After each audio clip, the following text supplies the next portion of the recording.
Hey there, part-timers. Once again, this here is Anton from Anton Will Bay. Thank you guys for stopping by the collection room as we dive into some more Guardians of the Galaxies. Today we are looking at, well, it's Guardian of the Galaxy. It's 29 through 32. When we last left, we were getting ready to battle some doppelgangers. Always love it when you can battle doppelgangers. They're always a ton of fun. Except the last issue we had some just insanely bad art. And I didn't remember this particular issue being so bad because, honestly, I remember this series having consistently decent art the whole way through. Cool. I'm not going to say it was the best art ever, but what I found was that through the entire series, start to finish, I didn't recall any terrible issues. I didn't recall any big changes in character appearances. And I completely forgot that issue from the last video. Can't even remember what issue it was. I think it was issue like 28 or something. It was 28 or 27. It was just bad. It looked like it was Liefeld style, but it was like way worse than anything he's ever done. Anyway, we're back into fairly consistent art here. This looks a lot more reasonable. Got an ad for Mile High Comics.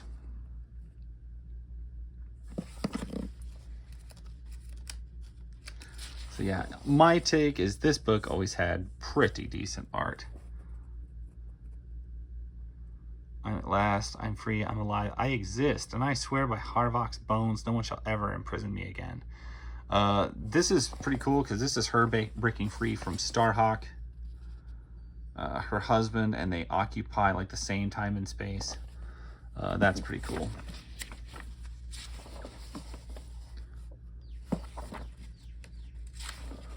I'm also noticing this particular issue feels a little rougher than some of the others. Just a little bit crinkled on the back here. That's amazing that he can frown with his glasses.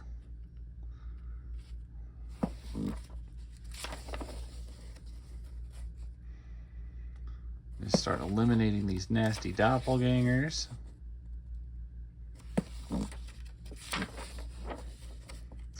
Battletoads. I can't tell if I love that game or absolutely hate it. Issue 30, he quits, does he? Does Vance Astro quit?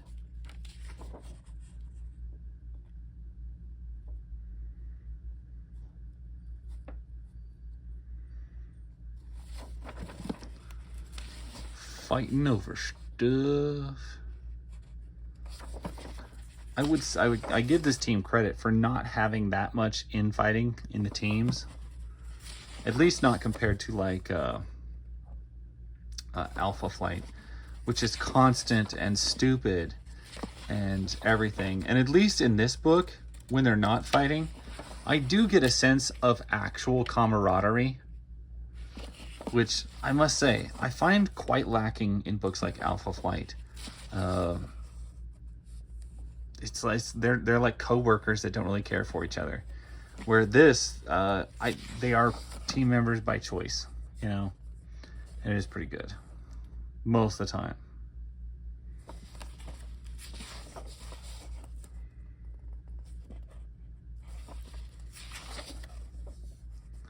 Fighting over how to deal with the Badoon.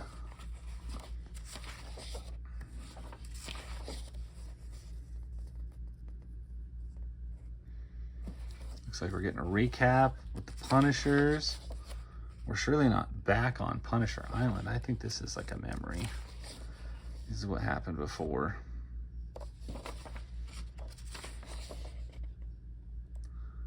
Wow. Captain America. He just wanders in. Wanders in and starts talking to the man who's carrying his shield. Could this be the end of the Guardians of the Galaxy? Probably not, because we can see the next issue behind it.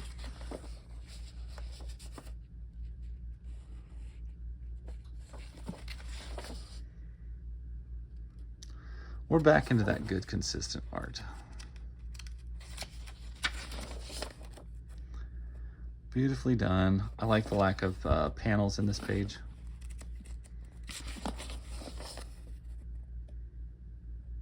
I don't remember these guys, these screw heads.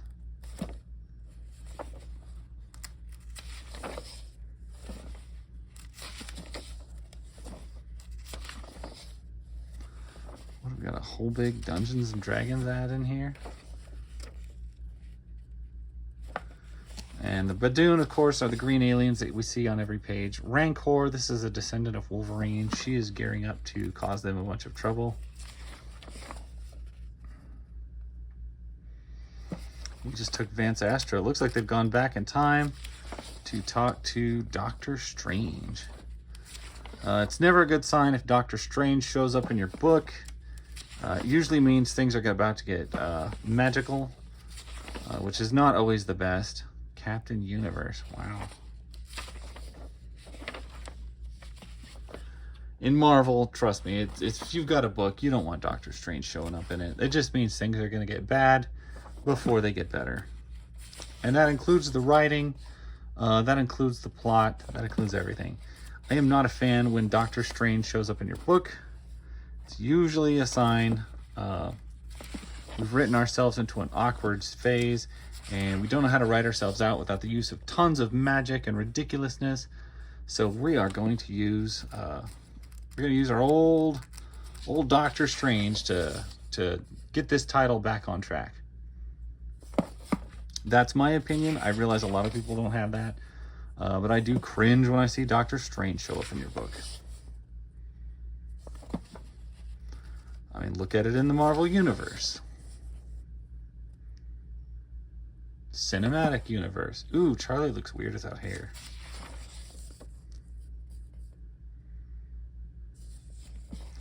Can Doom work with her?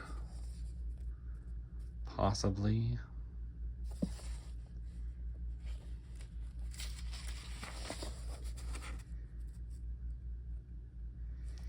Yeah, Charlie looks weird. He's got no hair or eyebrows. I think he got burned. I think it singed off on a panel and I missed it because here I am chatting away, looking at these pages, complaining about Doctor Strange. Classic Alita down there. The Wayne's World VCR board game comes with everything you see here. Wow. I had no idea such a thing existed. And I'm a little bit sadder now that I know that it does. Anyway, there you go. 4 delicious issues. The Guardians are sinking on me here. And there they are. Thank you guys for watching. I appreciate it. I love going through this series. I know sometimes I don't even have the most interesting things to say, but I do love just looking through it. And I love looking through it with you guys, and I appreciate that. Thank you. Later, part-timers. I will catch you later. Bye.